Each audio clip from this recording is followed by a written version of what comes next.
The Prime Minister is in South Africa for the first in-person BRICS summit comprising Brazil, Russia, India, China and South Africa in Johannesburg. Since 2019 is the first in-person summit.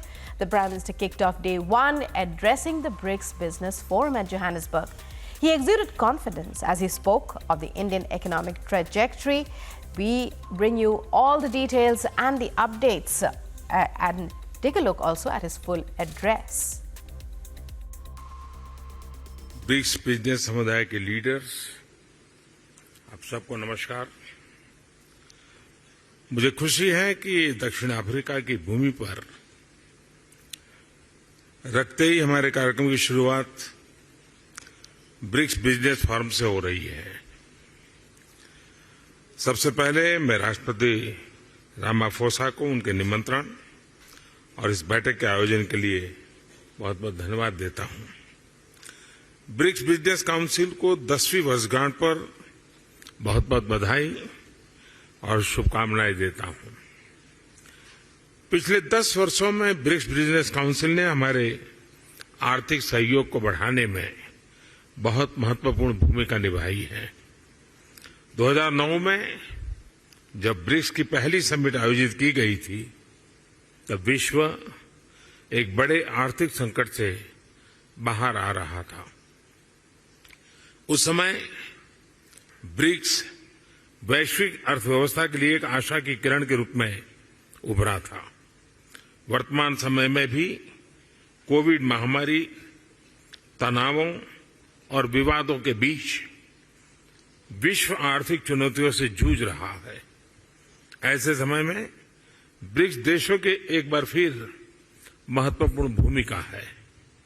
Friends, वैश्विक अर्थव्यवस्था में उथल-पुथल के बावजूद भारत आज विश्व की fastest growing major economy है।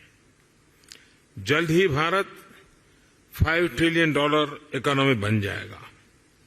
इस बात में कोई संदेह नहीं कि आने वाले वर्षों में भारत विश्व का ग्रोथ इंजन होगा। यह इसलिए है क्योंकि भारत ने आपदा और मुश्किलों के समय को आर्थिक सुधार के अवसर में परिवर्तित किया। पिछले कुछ वर्षों में हमने मिशन मोड में जो रिफॉर्म्स किए हैं, उनसे भारत में ईज ऑफ डूइंग बिजनेस में लगातार बढ़ोतरी हुई है। हमने कंप्लायंस बर्डन को कम किया है, रेड टेप को हटाकर रेड कारपेट बिछा रहे हैं। जीएसटी और इंसॉल्वेंसी एंड बैंक्रप्सी कोड के लागू होने से इन्वेस्टर कॉन्फिडेंस बढ़ा है। रक्षा और अंतरिक्ष जैसे क्षेत्र जिनको प्रतिबंधित माना जाता था, आज प्राइवेट सेक्टर के लिए खोल दिए गए हैं। हमने पब्लिक सर्विस डिलीवरी और गुड गवर्नेंस पर विशेष रूप से ध्यान केंद्रित किया है। टेक्नोलॉजी के इस्तेमाल से भारत ने फाइनेंशियल इंक्लूजन की और एक बड़ी छलांग लगाई है। इसका सबसे अधिक लाभ हमारी ग्रामीण महिलाओं को मिला है। आज एक क्लिक से भारत में करोड़ों लोगों को डायरेक्ट बेनिफिट ट्रांसफर किए जाते हैं। अब तक $360 बिलियन से भी अधिक ऐसे ट्रांसफर किए जा चुके हैं। इससे सर्विस डिलीवरी में पारदर्शिता बढ़ी है और भ्रष्टाचार और मिडलमैन कम हुए हैं। प्रति गीगाबाइट डाटा की कीमत में भारत सबसे किफायती देशों में है। आज भारत में स्ट्रीट वेंडर से लेकर बड़े बड़े शॉपिंग मॉल तक यूपीआई यानी यूनिफाइड पेमेंट इंटरफेस का इस्तेमाल किया जाता है। आज विश्व के सबसे अधिक डिजिटल ट्रांजैक्शन वाला देश भारत है। यूएई, फ्रांस, सिंगापुर जैसे देश इस प्लेटफॉर्म के साथ जुड़े हैं। ब्रिक्स देशों के साथ भी इस पर काम करने के लिए अनेक संभावनाएं हैं। भारत के इंफ्रास्ट्रक्चर में बड़े पैमाने पर हो रहे निवेश से देश का परिदृश्य बदल रहा है। इस वर्ष के बजट में हमने इंफ्रास्ट्रक्चर के लिए लगभग $120 बिलियन का प्रावधान रखा है। इस निवेश के माध्यम से हम भविष्य के एक नए भारत की मजबूत नींव रख रहे हैं।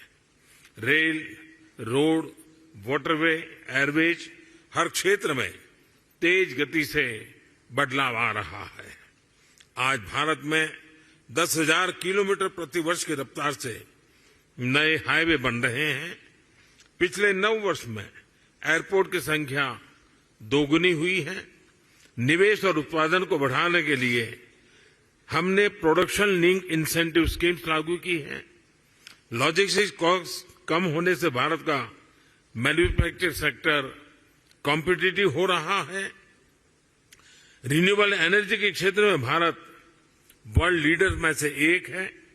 हम भारत को solar energy, wind energy, electric vehicles, green hydrogen, green ammonia जैसे क्षेत्रों में ग्लोबल मैन्युफैक्चरिंग हब बनाने के लिए सक्रिय रूप से कदम उठा रहे हैं। स्वाभाविक है कि इससे भारत में रिन्यूएबल टेक्नोलॉजी का एक बड़ा मार्केट बनेगा। आज भारत में विश्व का तीसरा सबसे बड़ा स्टार्टअप इकोसिस्टम है। भारत में इस समय 100 से भी अधिक यूनिकॉर्न है। आईटी, टेलीकॉम, फिनटेक, एआई और सेमीकंडक्टर्स जैसे क्षेत्रों में हम make in India, make for the world के विजन को आगे बढ़ा रहे हैं। इन सभी प्रयासों का सामान्य जन के जीवन पर प्रत्यक्ष रूप से सकारात्मक प्रभाव पड़ा है। पिछले 9 वर्षों में लोगों की आय में लगभग 3 गुना वृद्धि हुई है। भारत के आर्थिक विकास में महिलाओं की सशक्त भागीदारी रही है। आईटी से लेकर स्पेस तक, बैंकिंग से लेकर हेल्थ केयर तक महिलाएं पुरुषों के साथ कंधे से कंधा मिलाकर देश की प्रगति में योगदान दे रही है। भारत के लोगों ने 2047 तक एक विकसित राष्ट्र बनाने का संकल्प लिया है। फ्रेंड्स, मैं आप सभी को भारत की विकास यात्रा में शामिल होने के लिए आमंत्रित करता हूं। कोविड महामारी ने हमें रेजिलिएंट और इंक्लूसिव सप्लाई चेन्स के महत्व को सिखाया है। इसके लिए आपसी विश्वास और पारदर्शिता बहुत ही महत्वपूर्ण है। हम एक दूसरे की ताकतों को जोड़कर पूरे विश्व, खासतौर पर ग्लोबल साउथ के कल्याण में महत्वपूर्ण योगदान दे सकते हैं। एक्सेलेंसी, मैं एक बार फिर ब्रिक्स बिजनेस जगत के लीडर्स को उनके योगदान के लिए बधाई देता हूं। इस मीटिंग के शानदार आयोजन के लिए मैं मेरे मित्र राष्ट्रपति रामाफोसा का भी आभार व्यक्त करता हूं। बहुत बहुत धन्यवाद।